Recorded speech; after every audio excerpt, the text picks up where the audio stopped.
Hi viewers, welcome to our channel. ప్రస్తుతం మనతో పాటు దాము బాలాజీ గారు, సీనియర్ జర్నలిస్ట్ ఉన్నారు. వారితో ఒకసారి మాట్లాడదాం. సార్ నమస్కారం సార్. నమస్తే. సార్, పవన్ కళ్యాణ్ గారు ఒక్కో మెట్టు పైకెక్కుతూ జాతీయ స్థాయి నాయకుడిగా ఎదుగుతున్నట్టుగా మనకు కనిపిస్తుంది సార్. సో కూటమి తరపు నుంచి మహారాష్ట్రలో ఆయన ఎన్నికల ప్రచారం చేశారు. అక్కడ సభ ఏర్పాటు చేశారు. అది సక్సెస్ఫుల్ గా అయిపోయింది. విపరీతంగా జనం వచ్చేస్తారు. ఆయన స్పీచ్ కూడా అద్భుతంగా ఉందని చెప్పేసి కితాబిస్తున్నారు చాలా మంది. సో మరి ఏం చెప్తారు ఆయన జర్నీ గురించి? అలాగే మహారాష్ట్ర సభలో ఆయన ఏం మాట్లాడారు? మరి జాతీయ స్థాయి నాయకుడు ఎదగడానికి మీరేం చెప్తారు సార్? పవన్ కళ్యాణ్ గత కొంతకాలంగా ఆయన షిఫ్ట్ కనపడుతుంది. పవన్ కళ్యాణ్ తనను తాను ప్రొజెక్ట్ చేసుకునే పద్ధతిలో ఒక మార్పు కనిపిస్తుంది.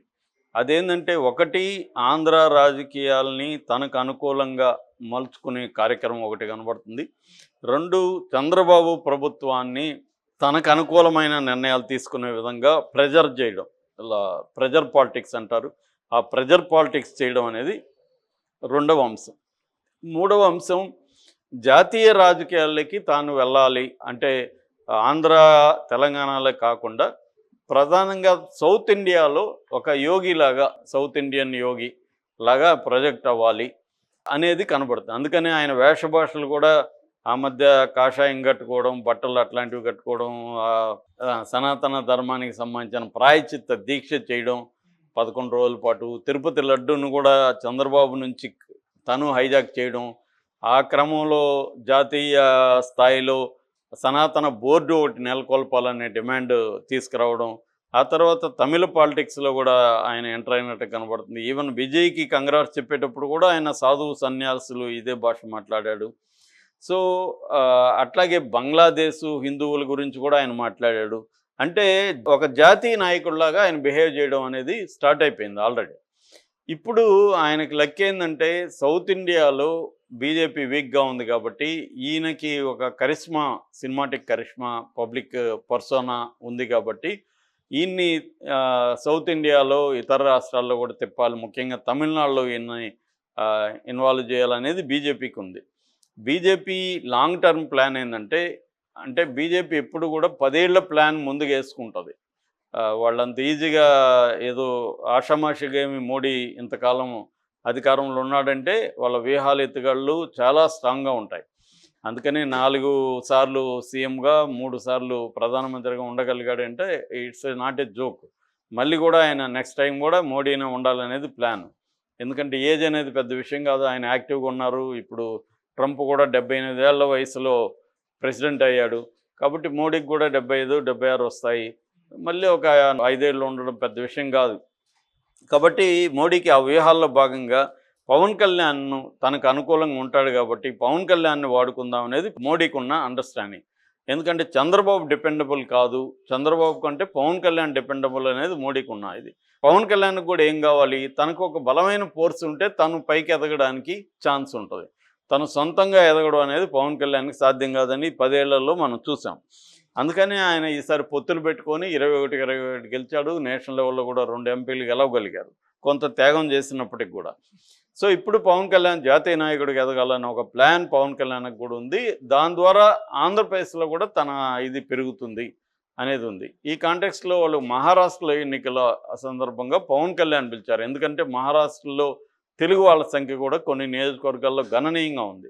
సో వాళ్ళని అడ్రస్ చేయడం కోసం పవన్ కళ్యాణ్ పిలిచారు. నిన్న బల్లార్పూర్ బహిరంగ సభ జరిగింది. దాంట్లో పవన్ కళ్యాణ్ పాల్గొన్నాడు. మామూలుగా పవన్ కళ్యాణ్ ఎవరైనా ఎనీ పొలిటీషియన్ స్పీచ్ ఇవ్వాలనుకున్నప్పుడు ప్రిపేర్ అవుతారు, ఏ మాటలు మాట్లాడి. ఇక్కడ మనకు మామూలుగా చాలామంది చెప్పేది ఏంటంటే త్రివిక్రమ్ ఎక్కువ రాసిస్తాడు పవన్ కళ్యాణ్ కానీ స్క్రిప్ట్. పవన్ కళ్యాణ్ స్పీచ్ జనరల్గా ఎట్లా ఉంటుందంటే ఎమోషనల్ అవుట్ బోస్ట్ ఉంటుంది. విషయాన్ని, సబ్జెక్ట్ని నీట్గా చెప్పడం కాకుండా ఏమీ లేకపోయినా అరుపులు, కేకలు, గందరగోళంగా ఊగిపోవడాలు ఇవన్నీ చేస్తుంటాడు.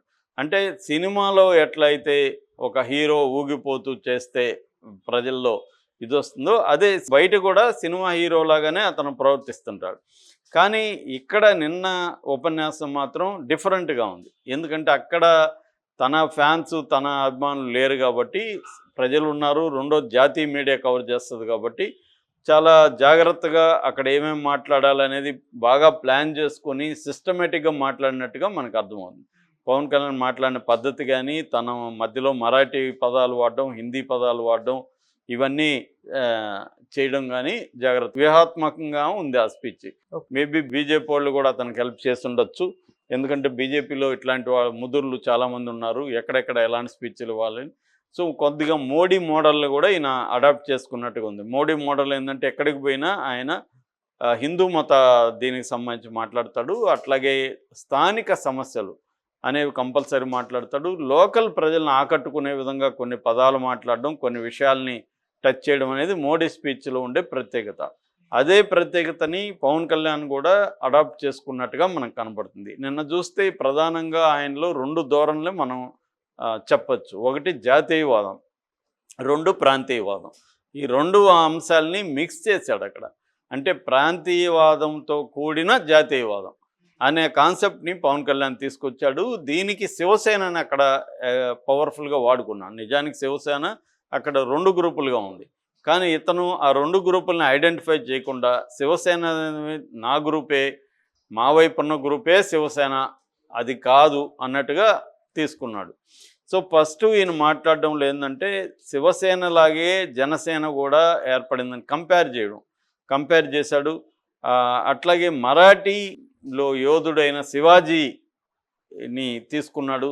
శివాజీ పుట్టిన నేల ఇది, అది ఈ కాంటెక్స్ట్ని తీసుకున్నాడు. అంటే జాతీయవాదం, హిందూవాదం, హిందూ మతత్వం, తర్వాత ప్రాంతీయవాదం, తర్వాత లాంగ్వేజ్ పాలిటిక్స్ అంటారు, లింగ్విస్టిక్. అంటే మరాఠీ అంటే నాకు చాలా ఇష్టం.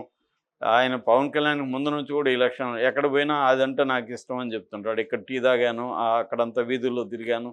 అంటే లోకల్గా వాళ్ళకి అఫిలియేట్ చేసుకునే విధంగా, వాళ్ళకి ఎంపథెటిక్ ఒక ఇది వచ్చే విధంగా చేస్తాడు. కనెక్షన్ అంటాం, కనెక్షన్ ఏర్పడే విధంగా ఉపన్యాసం ఉంటుంది.